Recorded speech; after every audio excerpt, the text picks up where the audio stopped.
Now, who's the running back to own in Seattle? Which sleeper wide receiver is being selected way too low in the AFC North? And what your running back is in for a huge bounce-back season in the AFC. Plus, the reigning champ in the Kentucky Fantasy Football State Championship main event, R.A. Merino, was going to join us to discuss Breece Hall, Ezekiel Elliott, Cooper Kupp, and so much more. We've got a great show for you. Farrell Elliott is here. I'm Eric Balkman. Stick around. Your high-stakes fantasy football hour starts now. The pressure, I've seen greater men than need a lesson. Broadcast live and heard around the world, you are now watching the most entertaining hour of radio on the planet. Welcome to the High Stakes Fantasy Football Hour presented by MyFFPC.com with your hosts Eric Balkman and Farrell Elliott. The High Stakes Fantasy Football Hour is your home for analysis from the best players in the world. And now, because no one else was available, here are Eric Balkman and Farrell Elliott. Solace in the scripture, are we not all our father's sons? I became a man, nobody ever told me what a man was. Greetings and salutations, all you Balkaholics and Farrelliacs. Thank you so much, Rob. Welcome to the latest episode of the High Stakes Fantasy Football Hour, presented by MyFFPC.com, MyFFPC.com. I'm your slightly above average host, Eric Balkman, and my co-host is the definitive commissioner of fantasy football, Mr. Farrell Elliott. Coming up on tonight's show, we're going to make you aware of our thoughts on Cowboys running back Tony Pollard. And by the way, just really the whole Cowboys backfield as well tonight. We're going to get into that. Really been avoiding it the last few months, but I think we can't avoid it anymore, so we'll talk about that tonight. Calvin Ridley in Jacksonville catching passes for Trevor Lawrence, and much more than that, plus the 2022, the defending champion of the Kentucky Fantasy Football State Championship main event, R.A. Merino, is going to drop by to talk about his thoughts on the Eagles backfield, Kyle Pitts this season, and so much more. If you want to connect with us on Twitter, please do so at HSFF Hour, at Eric Balkman, and always learn more about Farrell Elliott's Kentucky Fantasy Football State Championship, which I'm playing in this year, once again, at KFFSC.com. You can post on our Facebook page, Facebook.com/HSFF Hour. You can also email the show at highstakesfantasyfootball@gmail.com if you have any questions for us. Now is the time to send them in. We'll try to get to all the chat room questions, all the tweets, all the emails in the fantasy feedback segment later on in the show. Thanks to our audio engineer and my best friend Bryce, and of course, our producer and mutual friend Rob. Hey, if you are not aware, ladies and gentlemen, make sure you are getting in. If you only play in two contests all year, here's the two that you want to get into. The FFPC main event, which is a $1 million grand prize, features a $1 million grand prize to get in on that. And those live drafts and slow drafts are still going on right now. So we encourage you to do that. Second consecutive year that we've offered a $1 million grand prize in that contest, and a $1 million grand prize for the first time ever in the Fantasy Pros Championship. Fantasy Pros Championship, myffpc.com, just $350 to register for that, and you can win a $1 million grand prize. Pretty crazy that you could turn your $350 into $1 million. And by the way, you won't be waiting, you won't be waiting on drafts long in that. You can register for that. We have drafts going on tonight. In fact, I should bring that up right now because I'm commissioning at least the midnight draft. We'll see what else happens tonight. But I'm commissioning some drafts tonight, and I would encourage you to sign up for that because we're going to be popping off drafts probably at midnight, maybe at 12:30, maybe even at 1 a.m. tonight. It all depends on how the signups go. So I'm going to push that tonight because if we fill the midnight, we're going to fill some more drafts tonight. For all you West Coasters that are tuning in, you're going to be able to draft tonight for $1 million. That's going to be a lot of fun. That's at myffpc.com. The only other thing I want to tell you, in addition to the best ball tournaments that we have going on at myffpc.com, the dynasty leagues we have going on at myffpc.com, we have some KFFSC main events going on right now, ladies and gentlemen. The Cincinnati leagues, and I'll bring Farrell on to talk about this, the Cincinnati live leagues, which are going on Sunday, they're already full. I'm sorry, you missed the boat. We tried to tell you to sign up for those. They're all full right now. But don't worry, because there's still some live events going on in Louisville, and we got some online ones going on at KFFSC.com. In fact, a couple of slow drafts that are close to filling, as well as the draft tomorrow night at 9 p.m. Eastern Time, the curl route, where you can win the KFFSC main event, win your way into the FFPC main event next year when you register for this. 7 open spots available in that. That's going off tomorrow night at 9 p.m. Farrell Elliott, the commissioner of the KFFSC. Can't imagine a better way to spend your Saturday night than drafting in the KFFSC main event, right? Yeah, maybe by then I would have learned how to operate this phone. How are you, Balky? I'm doing good, man. I'm doing excellent.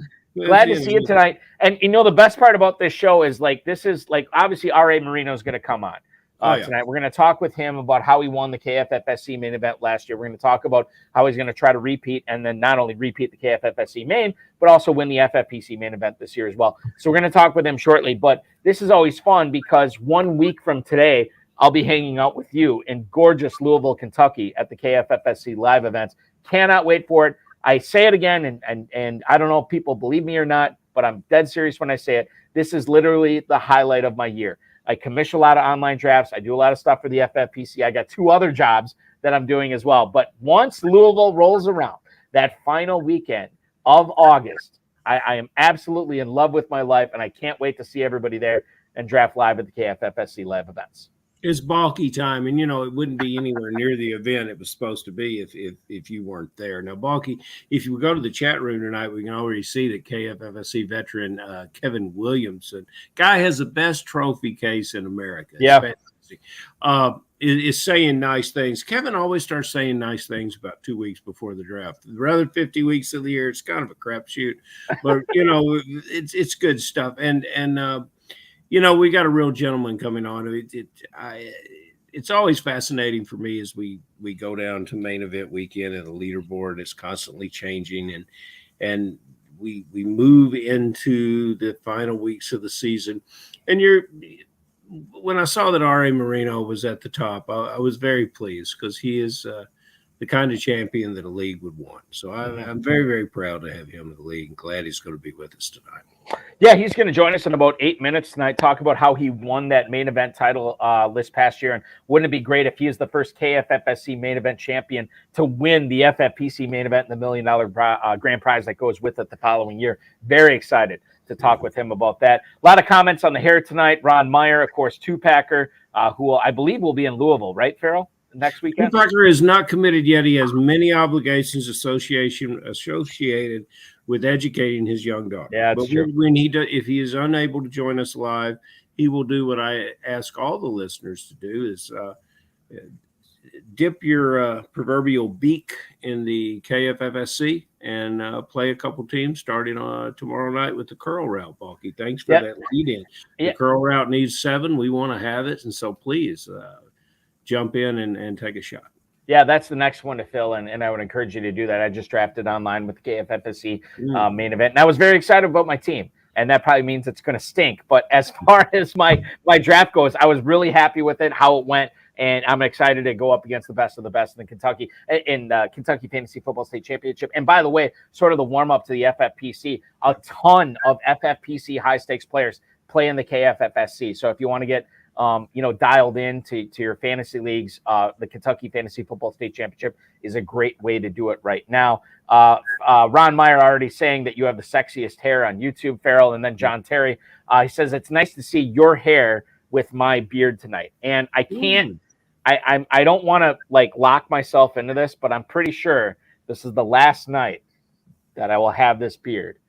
Balky, there's been promises made and expectations that you will keep those promises to bring the beard to Kentucky, and there's no reason that the beard can't travel. There's a really good chance, I will say, depending upon how my appointment falls with a woman that was recommended to me about grooming a beard along with a hairstyle, there's a very good chance that portions of this beard will remain as I come to Louisville here on Friday. And we will broadcast live on Friday as well. And I'll tell you who the co-host is for that coming up at the end of the show. Before we get to that, let's get into what's going on in fantasy football in the FFPC and KFFSC. Pro Football Talk has reported that Ken Walker resumed practicing in full for the Seattle Seahawks. Now, think about this 3 weeks ago.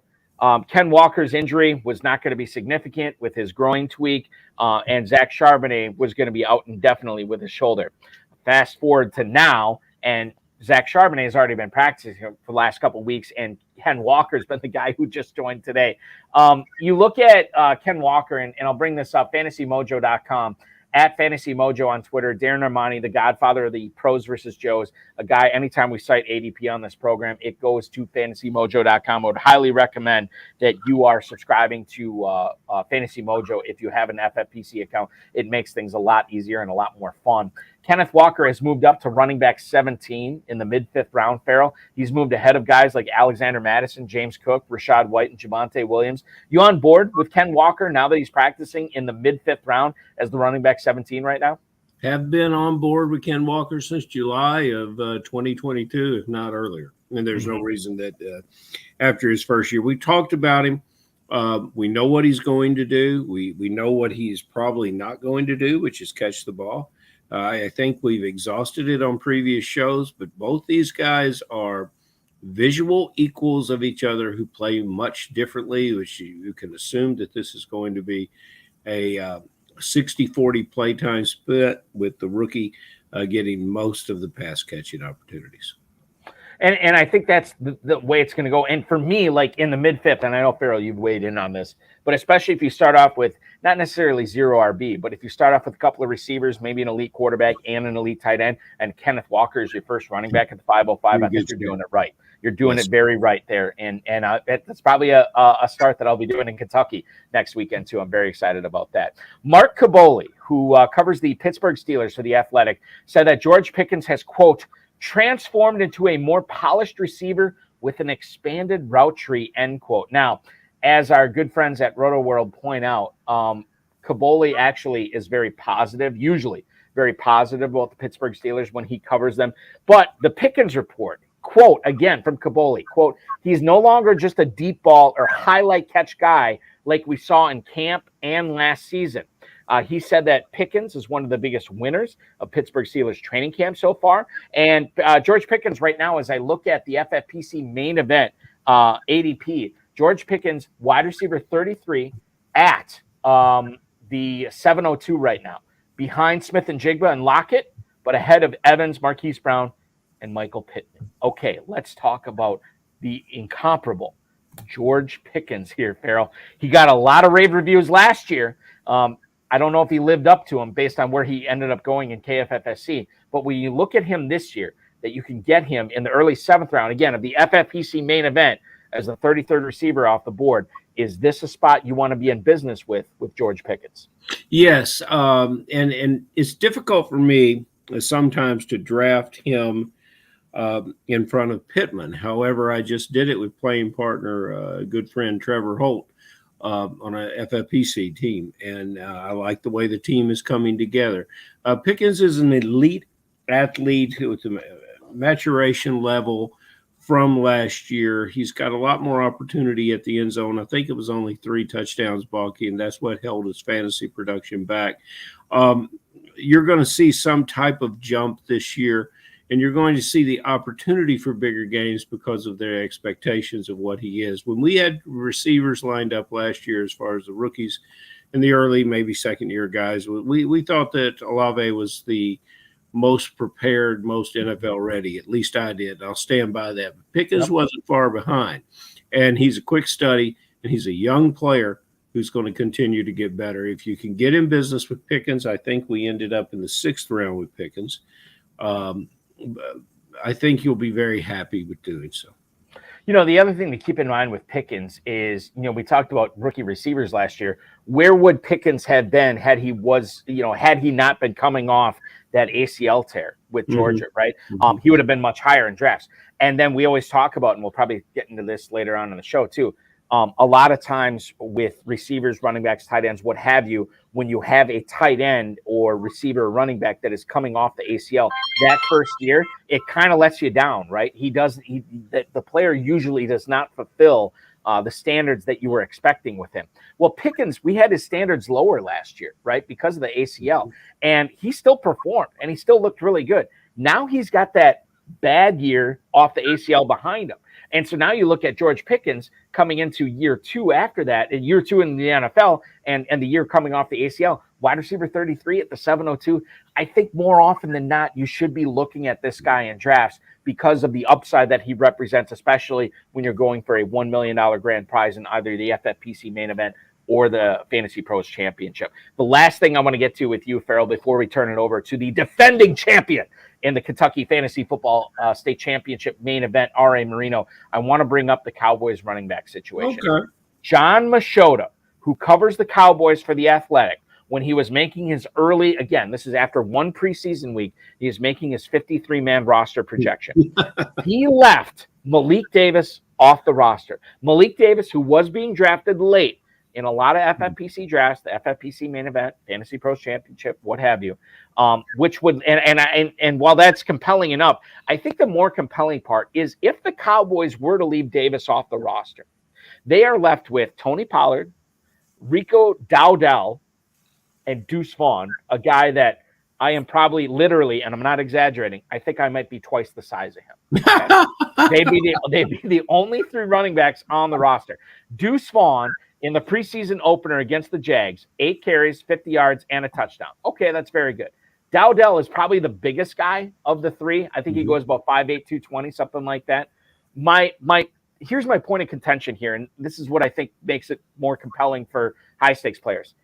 If you're leaving the roster with Pollard, Dowdell, and Vaughn, Pollard is the stud there, right? Like, there is no Ezekiel Elliott. There is no Leonard Fournette.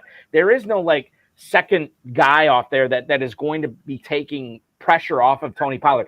It is Tony Pollard's backfield. And if that's the case, Farrell, we have heard Dave Tripoli talk about on these airwaves the last couple of years that Pollard should be in contention for the 101. Now we look at this season in 2023. If there's no banger, if there's no in between the tackles guy, and Pollard is the lead guy, is Pollard actually being underdrafted at the 204? Is he being underdrafted as the 6th running back off the board in the FFPC main event? Your thoughts on the Cowboys running back situation if Malik Davis inevitably does not make it onto this 53-man roster? I think Malik making it or not making it doesn't have an effect in that situation. We could probably see another back joining this Cowboy backfield, if maybe not for week one, further along. Deuce Vaughn is a favorite of this team. He's a gizmo player. There was a receiver out of East Carolina that played in the Canadian Football League to great effect, known as Gizmo Williams. So everyone says you want to find a gizmo, and he certainly resembles Gizmo from many, many years back. Pollard, no. You should continue to draft him where he's being drafted, because I think that's about it. That body will only stand so much. The ability for him to get between the tackles and run inside will depend on what the offensive line can do for at the Dallas Cowboys for him. Pollard's in for a beautiful year, but I think he'll basically end up where he is. I still say he'll be short of Austin Eckler. If you want to believe he's Austin Eckler, you can go ahead and draft him. And Eckler basically is going right now in the FFPC main event as running back number 2 at the 107. If you wait, you can get Pollard at the running back 6 at the 204 behind Bijan Robinson, Saquon Barkley, and Nick Chubb. That is where we are standing on the Cowboys running back situation. Again, more to unfold, especially next week when we broadcast live at Caesars in Southern Indiana for the Kentucky Fantasy Football State Championship. Myself and a special guest co-host that I will mention at the end of the program tonight. Let's bring in tonight's guest, ladies and gentlemen, KFFS official. He was always unofficial royalty before in the KFFSC. Now he is minted. He is official KFFSC royalty. He's been crushing it in high-stakes fantasy football leagues for a year, culminating in his 5-figure win in the 2022 Kentucky Fantasy Football State Championship main event. He's here tonight not only to discuss that win, but the prospects that he is focusing on in trying to win $1 million in the FFPC main event. Please welcome in the champ himself, Mr. R.A. Merino. R.A., welcome to the program, man. Hey, thank you, Bucky. Thank you, Farrell. We're excited to have you on tonight. Number one, congratulations. I'm going to ask you a ton about what it was like winning this last year. But welcome into the show tonight. Thanks for doing it with us. Sure. When you were watching, and obviously we know how the Bills and Bengals game ended last year, but when you were sort of take us through the round, right? As you were marching up the leaderboard and taking over the lead, and then watching how that Monday night game went back and forth. Can you tell us a little bit about the emotions and how you were watching that game? You know, I do remember, and I hate to be cliche and say it was surreal, but I had already been like really cool with the fact that I was going to grab a top 5 and earn a ticket to the main event. So I was stoked, right? I was going to be, I mean, this is just the way it is. I was going to finish second, and I was actually passively watching the game, right? There was no reason to get engrossed in it because I had I'm just going off top of mind here, some sort of like 14-point lead over a Josh Allen team. And I'm like, I am not going to put myself through this, right? You know what I mean? You were waiting to be supplanted. Right? Yeah, I'm going to, finish a round of golf late and come in the second quarter, see that it's already 21-20 ball game. And, and literally I turned on the game minutes before the, tragic, unfortunate circumstances that took place there. And it was just like anybody, I'm just watching it wondering what is going on, right? Is he okay? Right. Is Damar Hamlin going to be okay? This is so, and quite frankly, just didn't even think about it for, like most people, I'm sure, for a few days. And then it started kind of crystallizing. And I think it was the FFPC that really sort of made the first move, if you will, in the ecosystem of it's a final, right? If I recall. And that was when it started like, wow, that's it, huh? I think I won. By Thursday, we knew. And RA, you're looking very well, my friend. Balky, I think RA's got one of those Benjamin Button things going on. Yeah. In a few years, you're going to be so youthful, you're not going to be able to get into the casino without several forms of validation about your age. But, yeah, don't tell people how old I really am. We're not. We'll keep the age a secret tonight. The fact that R.A. Moreno is actually 177, we will not reveal on the show tonight. I promise you. It's not going to happen. That. Yeah.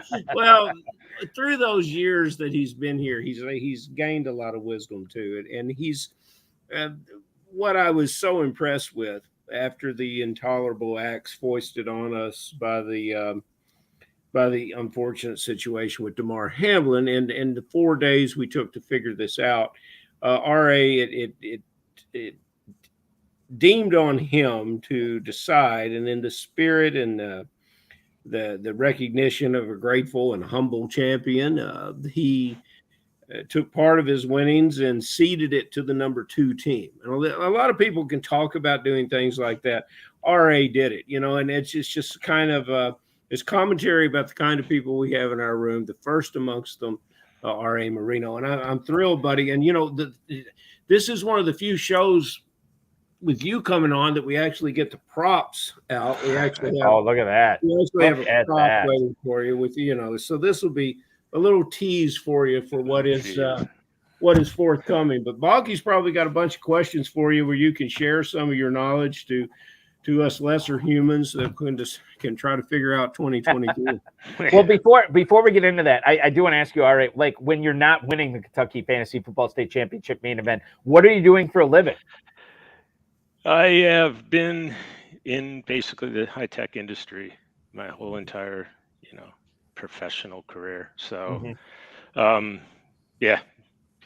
college track, and then just in the Bay Area, Silicon Valley companies since late 90s. So, obviously you can do the math there, greater than 20 years and just working in Bay Area, Silicon Valley companies.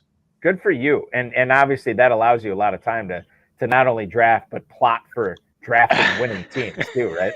It allows no time for that, Balky. What did it usually, you do all right. You do all right. What it usually allows for is being yelled at midnight to get to bed. is typically what it allows for. So it's funny you bring that up. My uncle, my father's brother, my father grew up in Milwaukee, Wisconsin, and his brother actually moved out to. He lives in Saratoga now, but he was always working. He worked for Microsoft. He basically left, and this was back in like the 70s or 80s or whatever. He moved out to Silicon Valley before it was a thing or whatever. And he moved out there, and I know how taxing his life was, like growing up through and working through all this stuff, even and he just retired, probably like, I don't know what it was, 7 or 8 years ago, something like that or whatever. So I know what it's like. Well, I don't know personally, but I know what he's told me what it's like. And so congratulations, not only making it through that gauntlet, but making it through the gauntlet of the KFFSC main event. I cannot wait. And I'll tell you this, RA, I feel like of all the years you've been coming to Louisville, you and I have only had like maybe a handful of conversations, and the majority of those conversations took place in 2022. So I'm hoping that I have rubbed the veritable genie in a bottle last year, of course, verbally speaking as well, that I picked the brain of the guy who won the 2022 main event, and hopefully that rubs off on me this year. I don't know if it's going to happen, but I was glad to see you win last year. Listen, based on all the conversations we had last year. Anybody listening who plays, anybody listening is, first of all, foremost, they love it. So they're listening, they play, and they know the racket, so to speak. Mm-hmm. You get hot with random players, and all of a sudden you look like a genius. So it's well, okay. Now, if you can answer this question in the dog days of August, because you say you're getting called to bed at midnight, here's a question that's keeping fantasy players up at night, and I need some direction on it because I haven't pulled the trigger in the right way in this situation. So you thought, we're not throwing you any easy ones, RA. So here we go. Dalvin Cook is now a New York Jet, joining the jettisoned Packers there in New York to make a run for the Super Bowl. That he joins Breece Hall in the backfield. Hall's going in the late 4th round. I would like to know if Hall deserves a 4th round pick now that he's teammates with Dalvin Cook. And that being said, where would you pull the trigger on Dalvin Cook, which I think, and Balky will correct me if I'm wrong, but I think is a mid-7th, 8th round pick. Balky, am I right about that, or is he moving up a little bit? I'm looking at the Mojo right now. I think you are right. Officially, according to Darren Armani, he's actually slipped a little bit. Again, this is main event, so this is not as big of a sample size as the Fantasy Pros Championship, but 802 is his latest ADP over the last 5 days. Dalvin Cook, running back 31 right now. That's in the Swift, Pacheco, Khalil Herbert range. All right, straighten this mystery out. What are you going to do with these guys? What am I going to do? What are you going to do? Cook, I got to think about. Breece Hall, 4th round. I don't know who said this. I think it was Overzet was talking about some data for main event for the old days of 6-week pup, right? When you drafted somebody taking a 0 for 6 weeks, and what was the impact on the advance rates. And I listened very closely, knowing I'm going to be drafting here in 3 weeks. So, and even a 4th rounder taking a 0 for 6 weeks. Now we know that Breece Hall may not sit for 6 weeks, but it just gives context. The impact of not having any production for 6 weeks was huge on your advance rate to the playoff, if you will. So I am in no position against that caliber of drafters to be dicking around with Breece Hall in the 4th. So you can count me out on taking. Even if it's a 0 for 4 weeks, I'll find somebody else. So availability is the greatest ability, RA. Yeah, your ability. Yeah. What about and I think that was obviously a huge topic over the last week in high stakes fantasy football, but another one, and it happened on the same day. Ezekiel Elliott ends up signing with New England, RA. And Ramondre Stevenson has slipped a little bit. He slipped more in the main event than he has in the Fantasy Pros Championship. But you're looking at Ramondre Stevenson as running back 10, now down to the 309. So there's 9 running backs going in front of him. You can get him as a late 3rd round pick. Obviously, he's contending for goal line, which we saw Ezekiel Elliott taking some goal line touches away from Ramondre Stevenson shortly after he signed in New England. How has the Elliott signing in New England, how does that impact the way you think about Ramondre Stevenson in the late 3rd round this season? Yeah, so it's interesting, right? Because I have an 11 pick on one of the 2 drafts I'm doing. So it's not that I'm, say, anti-Ramondre Stevenson now because Zeke signed, right? It was clear they were going to sign somebody, right? And if you really dig deep into beat writer stuff, it looks like it was as much a function of, well, no, first of all, the myth of anybody playing 92% of the snaps is crazy, right? I mean, 80% snap share for a running back, that is beyond workhorse level snap share. So, if it was a 2/3, 1/3 split, you shouldn't even be concerned, right? If he's going to get reasonable work. Now, where the concern would be with Stevenson is they're signing a running back clearly to be able to punch it in from the 2-yard line. So the Fournette Zeke thing was not by accident, right? They know how incredibly inefficient he was inside the 5. I mean, even the 1960s Patriots brass who doesn't believe in advanced analytics can figure that one out. So they looked at the 2 obvious guys who can punch it in from the 2 or the 1, and they picked the one that I think they picked Zeke because he's more washed than Fournette. But what they got in Zeke was a guy who absolutely can pass block on pick up the blitz. One thing he could do, I'm a Cowboy fan, so I can assure you that one thing he could do other than get 2 yards on a run was he could spot the blitz and he would lay the guy out. A safety. So I think for the Patriots, it was, we don't trust Strong to do that right now. That's clear. So they got the guy. So I'm not so much concerned about what Zeke's going to take or, how much away from him, but you have to be concerned if Stevenson's never going to get a goal line touch, that adds up, right? So that has to be your number one concern is he's never going to fall in the end zone and have a big game. That's kind of a problem. Right. So I'm on the fence with Stevenson. I'm probably targeting somebody else at 311. I don't know if I'm supposed to give all this away, Balky. Yes, you are. You absolutely tell me to shut up. If I'm not going to tell you to shut up. Listen, here's the thing. All right, you are wearing the crown, the Kentucky crown that is full of horses and bourbon right now in the Kentucky Fantasy Football State Championship. You are wearing that very well, and you're going to spill your guts tonight as best you can. While you're drinking your bourbon, I'm sleeping on Sunday. Let me be very all right, clear. All right, that's fine. I get it.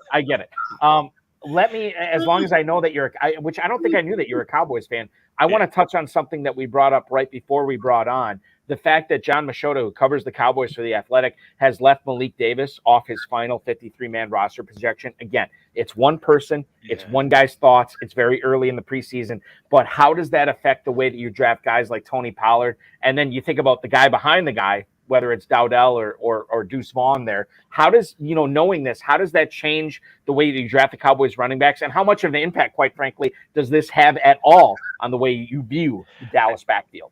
It's odd if it plays out that way, and it's hard not to get a little more excited about Pollard's or potential workload. I think that's obvious. And then the third factor there is it's just inertia. I mean, the Deuce Vaughn thing is out of control in Dallas, right? So, if they were to leave Malik Davis, who was very serviceable as a backup there last year, he was reasonably decent, and if that played out, that means they have every intention of rolling Deuce Vaughn out there in a lot of third down packages. That's just all there is to it, and then they think that's enough of a rest for Pollard.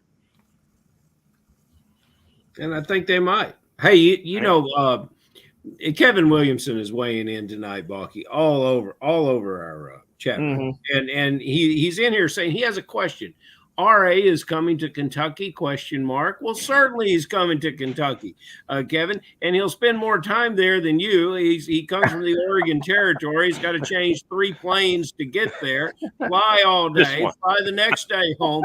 You live on Bardstown Road. He's coming to play more time and spend more time there than you. So there's teams still available, Kevin, is all I'm saying. If you want to be like, hey, I need that 4-hour flight just to figure out third round reversal. Fair. There you go.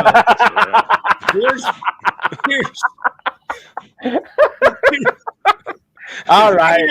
Okay, I shouldn't be laughing at that. That's and 3 wide receivers. But here's something you've got to figure out. There's a guy called Highfield calls from all fantasy players.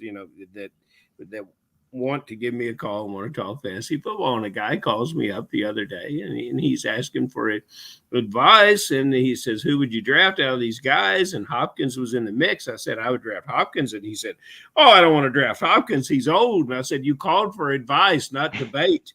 And, I wish that we had Dave Turp in the chat room, because he would want to, as soon as you said Ezekiel Elliott, he would have interrupted you with a lot of profane commentary about. But anyway, let's move on. Here's a guy everybody can agree about being an asset to them in fantasy football, Cooper Kupp. But like the guy talking about Hopkins, have we gone a little long? Do the Rams ask too much from this player? Is he physically able to answer? He's got injuries that won't heal. They're troublesome. Hamstring makes you think, well, this is not the second or third receiver off the board. Maybe I should pass on him. Your thoughts about Cooper Kupp in a draft where usually 7 or 8 wide receivers go in the first round?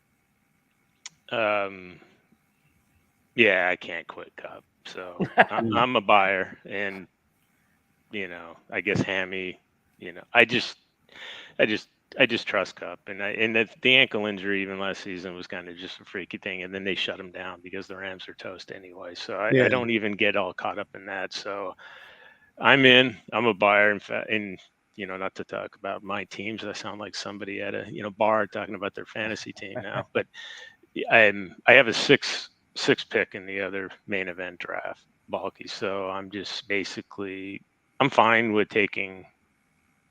If between Hill and Kupp, if whichever falls to me, so to speak, barring the random somebody takes Tyreek at 3 or something. But I'm just saying, if it goes as scripted, I'm okay with Kupp or Hill, whichever one is at 6. I'm almost certainly probably going to take the receiver over Eckler. Mm-hmm. And I think that's important to keep in mind too, because if you're good with Hill or Kupp, you're going to get one of those guys. And if both those guys are taken, that means Chase fell to you. That means McCaffrey fell to you. That might mean Kelsey fell to you. Which I don't think. Come on, I'm Chase just telling falling you, to 6 would be incredible. Stuff has happened. I commissioned a Fantasy Pros Championship draft last Saturday morning, 101. Bijan Robinson through the first round into disarray. Stuff like this happens. It happens. We'll see what happens going forward with your drafts, RA. Speaking of crazy stuff here, Calvin Ridley, after about a year and a half, is not only back in the NFL, but he is back with a new team, and he is back being drafted at, I believe, the 303, I want to say. Yeah, 303, wide receiver 15. Anybody, RA, who drafts Calvin Ridley there this year, what kind of an impact do you think he's going to make? Is that a smart draft choice for you, or is this a guy that you'd be looking at, okay, well, he's got to fall further than that. I'm not interested in him. How do you feel about Calvin Ridley? I mean, I love the talent. He's legit. I mean, I expect him to be fine. See, that's the thing. Most people, I think, are Calvin Ridley. You have to have this strong stance, right? Now, steamed up to 3-2, I think you probably do have to have a strong stance if you're going to take him at 26 or something. But I actually think in that offense, and they're going to find ways to get him the ball. I mean, that's just that simple. Peterson's going to figure it out. And I think he's going to be fine. I don't think, the layoff, will he be slow out of the gate? We'll all find out. Right. But I think the biggest thing to me is very cliche. You're drafting him at his ceiling.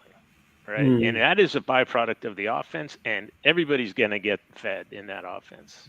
I mean, is he the leading receiver at Jacksonville? I mean, in the end of the year, I think he will be. Yeah. But I don't think that is going to be, he's wide receiver, whatever it is, 15 roughly. Bulky. And I think that's fine. And even drafting, if I get that production, if that's your, philosophy / strategy at that point, early third, then it fits your structure, right?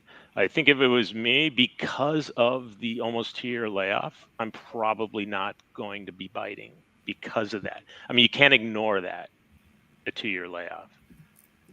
I think he's got religion on wagering on sports, so I think we've got that covered. What about Balky, you love talking about the spreads, like we've done it with Cortland Sutton and Jerry Jeudy going much higher.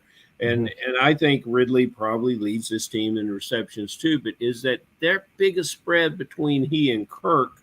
Is Kirk still a 6th rounder?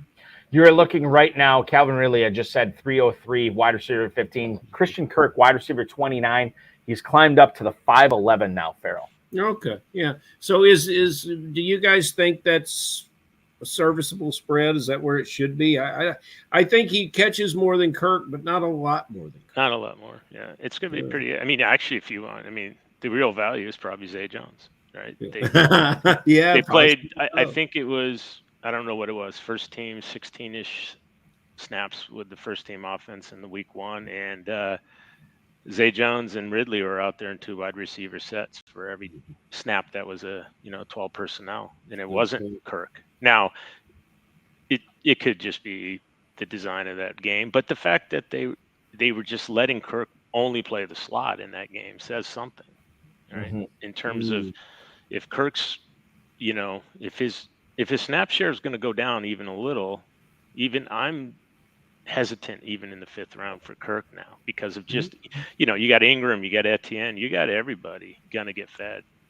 Right? So well, let's stay in that 5th round then, because, obviously I'm giving you all the hard questions. And when you go to the FFPC, tight end naturally very important, and there's not a more vexing tight end in the list of available players than the one at Atlanta, Mr. Kyle Pitts. When we have the Dizzle on the show, kind of missing the Dizzle tonight, Balky. When we have the Dizzle on the show, he will defend Pitts in his rookie year. And a lot of people have given up on Pitts, and a lot of people talk about the quarterback not being able to service the tight end. And I think that's foolish.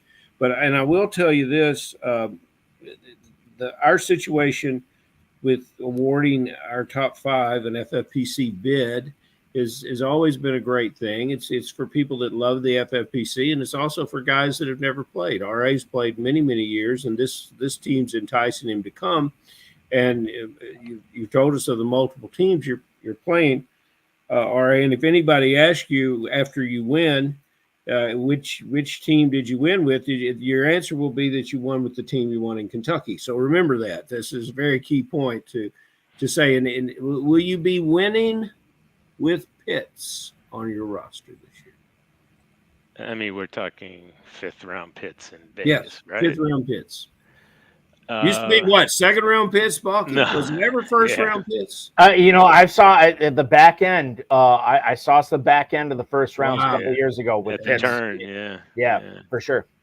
5th round Pitts in Vegas. Am I drinking or not? Okay.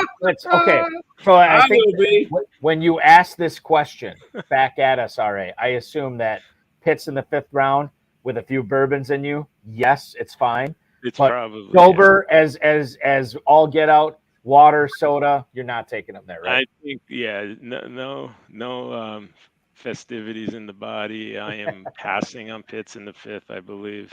And the problem with data and numbers is if you can understand even a little of them, they become very depressing for Pitts' outlook, right? So the run pass ratio, the pace of play, just everything, and it's hard to pencil out even in tight end premium that's the right investment. And of course, we all love the talent, right? He's athletic, he's an athletic freak. So until he's unleashed, right, it's going to be hard. I'd say I'm probably targeting different tight ends in the main event draft than Pitts. I just don't think I can survive the weeks that you need him to do something, and he goes, 2 for 27. What are you doing, right? You're dying with that guy, and it's not his fault. You would rather have Ingram a couple rounds later. I don't know about Ingram. I mean, I just know that I just know that you're going to do a lot of yelling at the TV when you so. All right. Okay. So look at this tight end right now. I wanted to ask you about Dalton Kincaid, a guy that the Buffalo Bills, a prolific offense in the NFL, traded up for at the NFL draft to select him in the 2nd round. There's been a lot of buzz, a lot of hubbub about him playing more of a wide receiver position this year than tight end, and he could take over as the number 2 target behind Stephon Diggs and ahead of guys like James Cook, Gabe Davis, and Dawson Knox, Khalil Shakir, whoever it is in Buffalo. Right now, as we look at the drafts, RA, you are looking at Dalton Kincaid now as the tight end 10 at the end of the 8th round. Again, in the FFPC main event tight end premium. Would you be okay with him there as your number 1 tight end, or is he still not one of the tight ends that you would be drafting after fading Pitts? Would you also fade Kincaid? I say, regardless of what plan I went in with and how disciplined I'm going to pretend I'm going to be, if I have no tight ends and I'm in the middle of the 8th round, I'm hitting that button fast for Kincaid, because that's it. I'm just gonna, you're playing to win anyway, so I'm just gonna go with the training camp hyperbole that he's playing the slot, and he's just a big slot receiver. He's a 23-year-old, 225-pound slot receiver, and Josh Allen loves the size of his target. And I mean, given the disappointing seasons they had Shakir was, certainly McKenzie was very disappointing for him, but Shakir, I don't know if they believe in him in that regard. And I can kind of buy into why not just roll him out there like that in 3 wide receiver sets. It makes so much sense, because you take a team like that, they just need a little tweak. Let's try one thing a little different. Let's move away from the smallish slot receiver who's been there, Cole Beasley, for ever since we can remember, and guys that look like him. And I really like Shakir, but this is intriguing about this. One of the most entertaining guys that we have that comes to the KFFSC, and he's playing numerous teams at Planet Hollywood there at the FFPC, is John Anderson, the ultimate Cleveland Browns fan. And he loves his Browns. Never misses a game. Halfway through the first quarter last night, he was ready to fire Stefanski. And apparently there was some issue with the kicker situation also in Cleveland. But there's something that none of us can figure out, and I don't know when we're going to say it's a passing grade, it's a failing grade, it's a little bit of both. And I don't really have an idea of my anticipation of his season, but I've drafted him a couple places, I guess more out of hope than logic. Deshaun Watson, RA, what do you say? What do you think? What do I think? I know people hate these best ball answers, but I'm playing my 1 best ball card, Balky, if that's okay. Buddy, but it's your show. We're just living through it. That's good. It's over. We're not doing that anymore. It's all main event for me. Yeah, no, I'm playing my 1 time here. And I'm going to say, from a drafting and, just grabbing some shares of Deshaun Watson for my mythical best ball portfolio and all those great, I'm fine with drafting him. I can't do it in a managed league. I don't think so. It's got a good beat. You can dance to it. But, in that structure where, you're talking 3 weeks in Cleveland weather in January, and that's for all the money. I just can't do the 35-mile-an-hour winds, and that's my starter. So, right. I mean, I'd love to get there like anybody.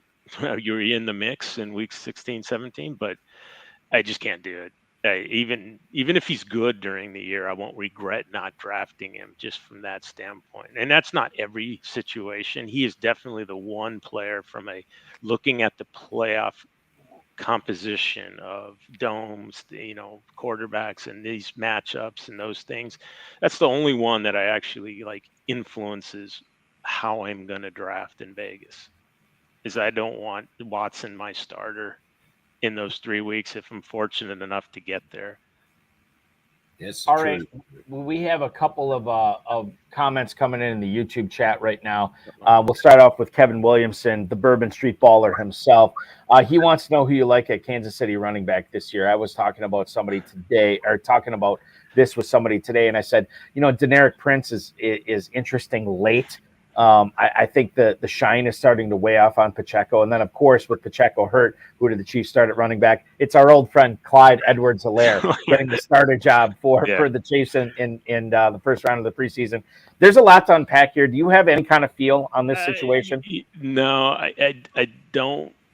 So I think I'm a little bit different than I don't just keep wanting pieces of a team because that team does score a lot of points. So I don't, that's just not my draft philosophy. So if anything, it's the opposite. It's like, I actually don't want pieces of that team because I don't know where the concentrated target share is going.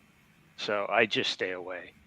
So from a general standpoint, am I going to take Pacheco, McKinnon, Clyde? I mean, that would be the ultimate punk move is Clyde Edwards-Helaire has a great year, right? And everybody just sitting down there, just kicking themselves, right? But I mean, you see that and you really can't. There's no way Andy Reid. That's the bottom line. Andy Reid does not give a rip about his backfield, unless the people can't pick up the blitz. That's the only thing, of course. So, other than that, he just doesn't care. He simply doesn't care about his running backs. He's not interested. He'll save McKinnon till week 10 or 11 when he starts rolling them out there for the stretch run. Yeah, that's right. But I luck boxed into McKinnon last year on my KFFSC team, and that was great. And he had that one game where I don't even know what it was. He seemed to get a touchdown every time he caught a pass, right? And that was, if anything, because of that, I'm almost like, oh, that's not happening. Lightning ain't striking twice, right? So I'm out on the 43-year-old McKinnon probably too. 43. What do you have against 43-year-olds? I'm 43. Oh, sorry. But you know what? But here's the thing, RA. Jerick McKinnon could run laps and circles around me on the football field, so I'll take it as a compliment. Maybe you should take this as a compliment. We have another YouTube question for you tonight. This is Buccaneer Bry or Buccaneer Bree. I apologize, Buccaneer Bry /Bree. He wants to know, or she, Michael Thomas, your thoughts on him this year. Wide receiver 42 at the 805. He is being drafted behind Jahan Dotson, Zay Flowers, and Brandon Cooks, RA. But he's ahead of Sutton, Elijah Moore, and Sky Moore. Is there more to love with Michael Thomas ahead of Elijah and Sky there? What are your thoughts on the Saints? Effectively, their number 2 receiver. Effectively, their number 2. Yeah, I think there's a lot of optimism now, more so, like tangibly real optimism that Thomas is actually healthy. Even though he refuses to say he's 100% for whatever reason. But the receivers you listed there, I just know because I've been, you get faced with the same bucket of people and you want to take a receiver in the best ball. It's the same thing. And I mean, I click Dotson every time. I click Zay Flowers every time. I forget the other name you had there. And I just, even Sutton now, right? Right. Obviously with the Tim Patrick thing, Sutton started moving up the board, but I think it's more than that. You read a little more about Sutton. There's a lot of positive stuff about his weight, his quickness on the field now. And it's like, if you want to just buy in a tiny bit, you're saying, okay, that's a pretty good value for what Courtland Sutton was just 2 years ago. Right. And he's not over the hill age-wise. So all of those people, I'm probably still leaning over Thomas, even though it wouldn't surprise me if Thomas, as you say, is the number 2 receiver with Olave there, the two of them. And the way Carr likes to work that part of the field, I can easily see them both having solid year. Obviously, we all think Olave is going to be solid, but I could totally see with little target competition, realistically, in New Orleans, Thomas should be fine. And the other thing, too, is the draft capital, wide receiver 42. You're not breaking your draft to get him on your team. I would have done that 4 rounds earlier. Another question from the YouTube chat. Our good buddy Dominic Gazzetti, he wants to know your Eagles backfield take. And I'll tell you this too, RA, this has tightened up over the last, even maybe since we did our last show on last Friday night. You're looking at DeAndre Swift at the end of the 7th round, running back 29. And then Rashad Penny goes about 2.5 rounds later at the 10:06 as running back 39. But look who's creeping up, and that's Kenneth Gainwell. Running back 44, he's basically a half round behind Rashad Penny right now. Do you have a strong take on the Eagles running back situation, given that is where they're going in the main event in the FFPC right now? So I lied, and I'm going to play my second best ball card. And I loved taking Gainwell for the last 4 months in the 14th, 15th round, right? And now he's getting steamed up, as you say, like 11th round now. Mm-hmm. And you know, pumping the brakes on that, of course, a little. But I love Gainwell, so it's also hard for me to quit him. So it's a disease mostly. But you talk about the time that it takes to manage a team and the time that you put into fantasy football. I can just see that Gainwell would just drain your. How many times you would think about when do I pull that Gainwell into the lineup? When do I hit that button? And that's just a Sunday morning headache I wouldn't want. Yeah, I'm in. I'm a buyer on Swift though this year. I'm resorting to just when you don't really know the answer, let's just take the easy path and say I'll take the PPR guy in the backfield. And in this case, I'm just going to take. I'm going to first of all trust the bona fide talent that Swift is. Now, all those things going on in Detroit were really kind of hard to, really figure out. Truthfully, you probably had to be in the locker room to really know what was going on. And it was towards the end of last year when they were making the playoff push. You could see his snaps were going up every week, and it just told you that ultimately they believed in the talent. There was always something else going on in Detroit, and it's hard to figure out and pinpoint. But I kind of like Swift. I kind of like it in Philly. I sort of like the whole, obviously their spread offense and everything with Hurts, and I just think there's just going to be opportunities for Swift to make big plays, and that's really. If you're drafting a 7th round running back or whatever, and he makes a few big plays every third week, you love it. Yeah. And I think that makes sense there. I'm with you on Gainwell, for sure. When we talk about him, I'm also with you on a lot of stuff you're saying tonight. All right, I actually, now that I think about it, I hope you and I are not in a lot of leagues next weekend in Louisville, because I think that this could be bad. Or maybe I'll just pick at the other end of the draft. No, man, we always draft in one together. It's half the fun. Well, here's the thing. If we're drafting on one together, you pick the 12 spot, I'll pick the 1, just so I can be as far away from you as possible. I'm willing to spend my free agent dollars to make sure I don't have to draft next to you. Stop. Because I don't feel great about it, but we'll see. Anytime we get to tangle with the defending champion, I always go with trepidation, but there's always a lot of fun in drafting with you as well. I am fresh out of questions. Farrell, do you have one more for Mr. Merino? My regular question, and I think it would be fantastic, illuminating answer.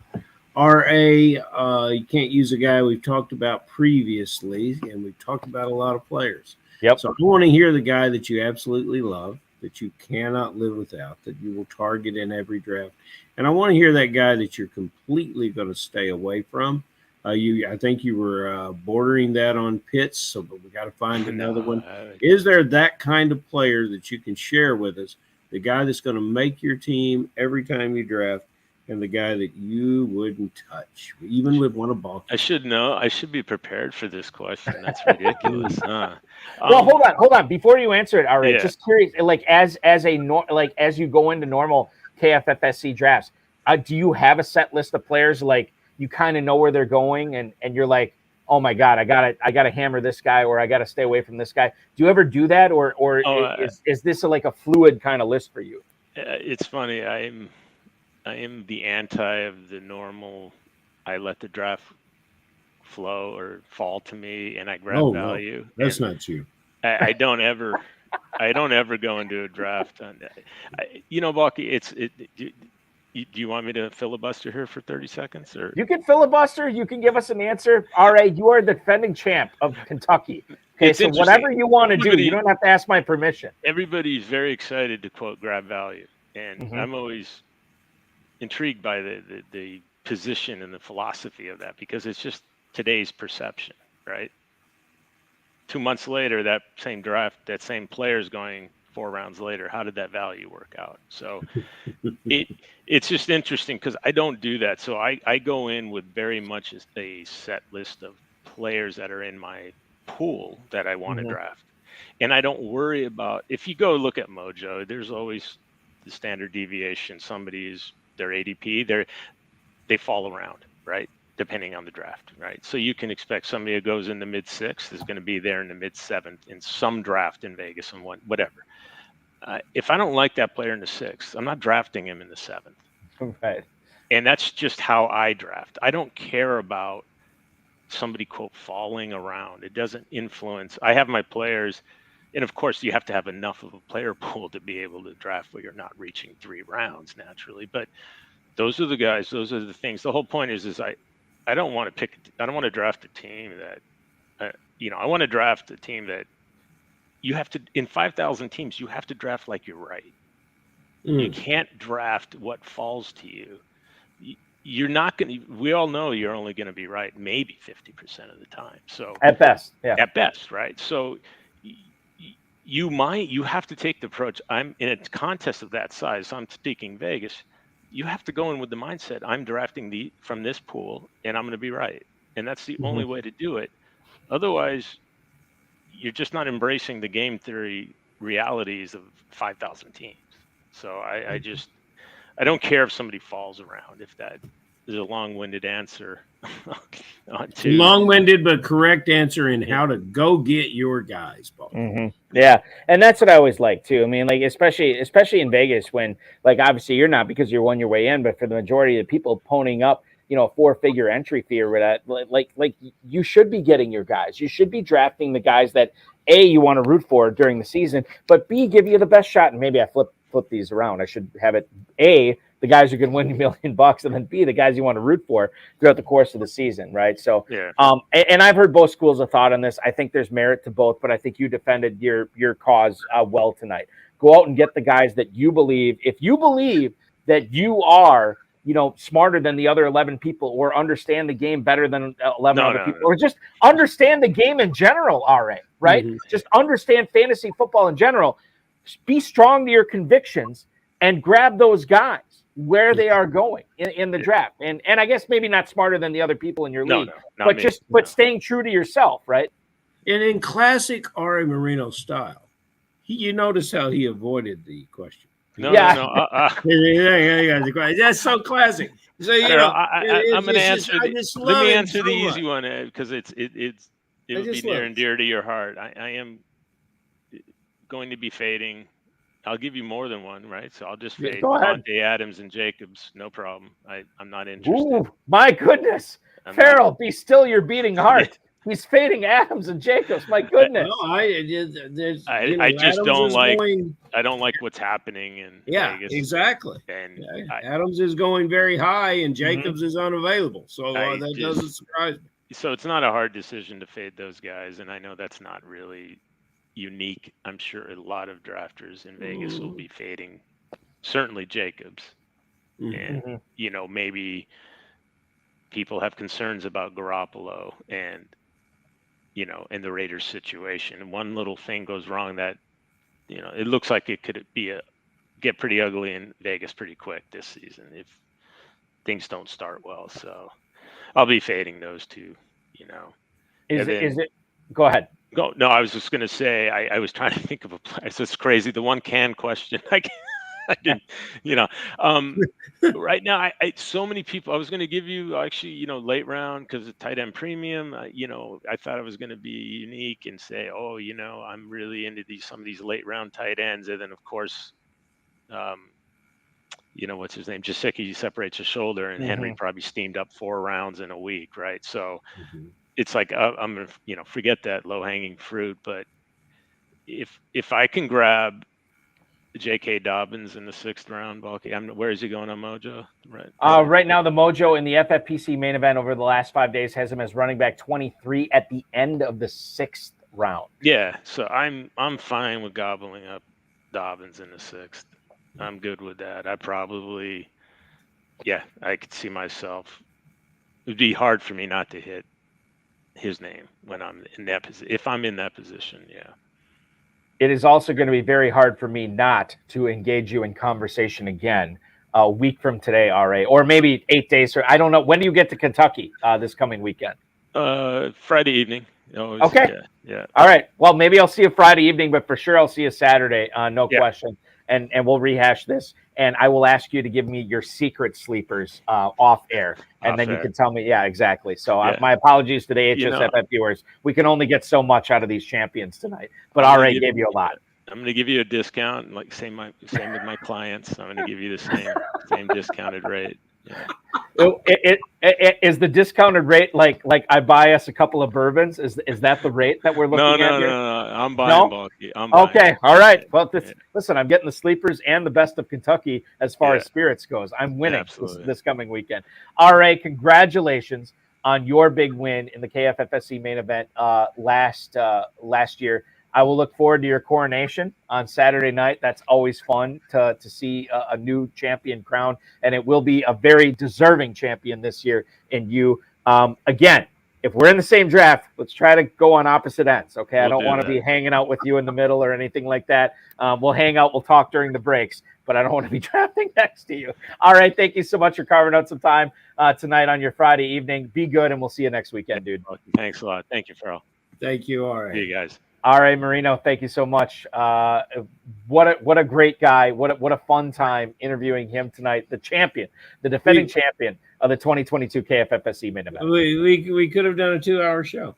We got so much. I was thinking that actually. Yeah, I mean, like we could have gone deeper, and I feel like we could have worn RA down more. Like, all right, I wasn't going to tell you this, but I actually. Yeah, I mean, he's very forthcoming, and that is always the way he is, and he's just a fantastic ambassador for our league. Balky, we led with the division, one little online division that we're trying to sell in the KFFSC tomorrow night, the curl route. Maybe there's an air of desperation to my voice because, we started needing 7 when the show is over. We still need 7. Dominique Gazzetti, I don't know why Dominique doesn't job. Ron Meyer is, Dicker the kicker is probably available for Ron Meyer. And I'm just saying, Bob.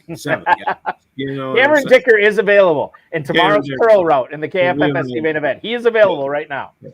All you got to do is sign up. Make sure you're doing that at KFFSC.com. Not only the curl route, but plenty more main event drafts coming up in there. Curl route closest to filling right now. So I encourage everybody to draft there. And obviously, there's a lot of red in the KFFSC live stuff in Louisville next weekend. And Farrell, congratulations. Everything in Cincinnati on Sunday looks like it's sold out.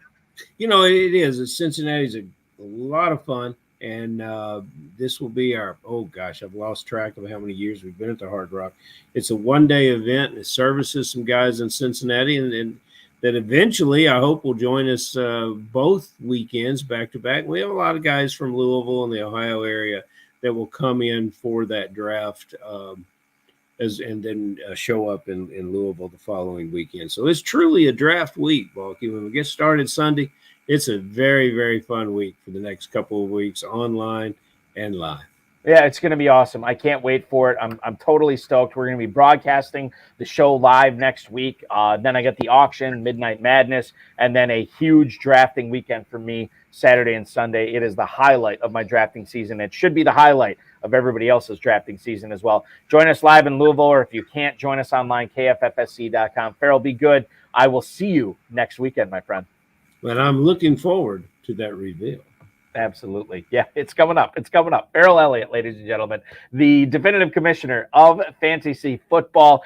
Check out his contest, KFFSC.com, at KFFSC official on Twitter. A lot of good stuff going on there right now. Again, this is not something, me, I don't sell on this show. Like I am not trying to sell you on KFFSC. I'm just telling you, I have a great time every single time I go down to Louisville every year, and even drafting online.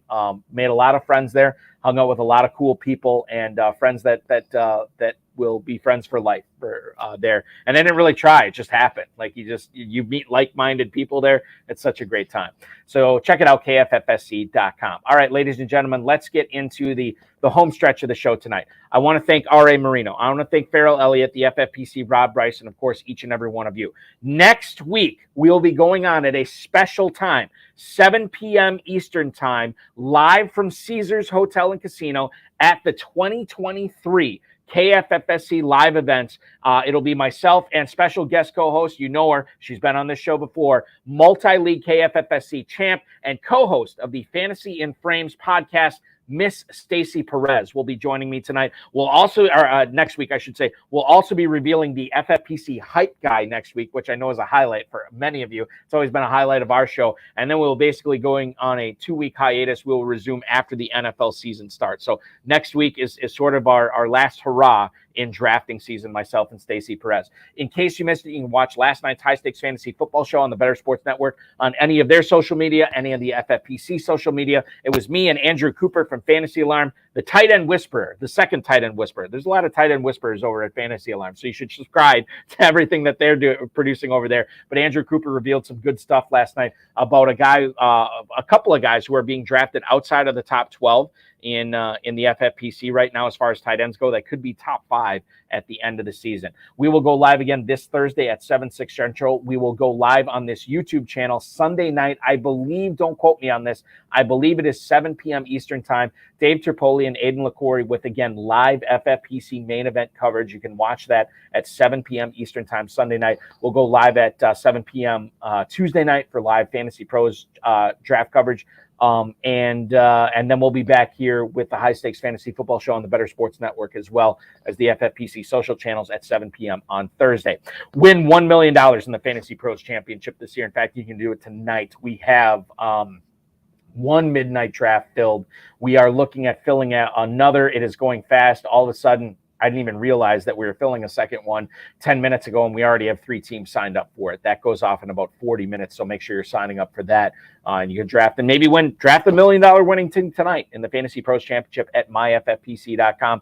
You can also win $1 million in the FFPC main event. We have drafts starting at, I believe, 1 p.m. tomorrow Eastern time, so check that out at myffpc.com. 2 separate $1 million grand prizes could be at your fingertips when you draft this weekend. We only got 23 days of drafting left before the NFL season starts. So what are you waiting for? I don't know, but you need to be drafting now. Remember to like this video, subscribe to the channel, comment on this video. Of course, share this video with your friends and frenemies. And of course, get notified anytime we go live. The next time will be Sunday evening as well.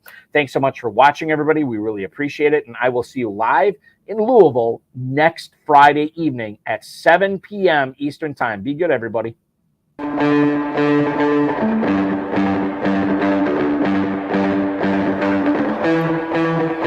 This has been another episode of the High Stakes Fantasy Football Hour presented by myffpc.com. It was broadcast live and was watched around the world. Balky and Farrell will be back next week with more analysis, more interviews, and more advice from guests much smarter than they are. Thanks for watching, and we'll talk with you again next week. Should mention, too, that not only will we have another midnight draft tonight, if that does fill up, and I think it's going to, we may or may not have a 12:30 or a 1 a.m. draft tonight with the Fantasy Pros Championship at myffpc.com. And there are, 11 or 12, I think 12 draft times available for you if you're drafting the FFPC main event this weekend. So take advantage of that. Fantasy Pros Championships will resume tomorrow morning at bright and early, 11 a.m. Eastern time. Yours truly will be in the draft rooms for that. And don't forget about the KFFSC. KFFSC.com. The curl route goes live tomorrow night at 9 p.m. Eastern time. Still a few spots left in that. Make sure you're signing up for that. Thank you so much for watching, everybody. I will see you in Louisville next week.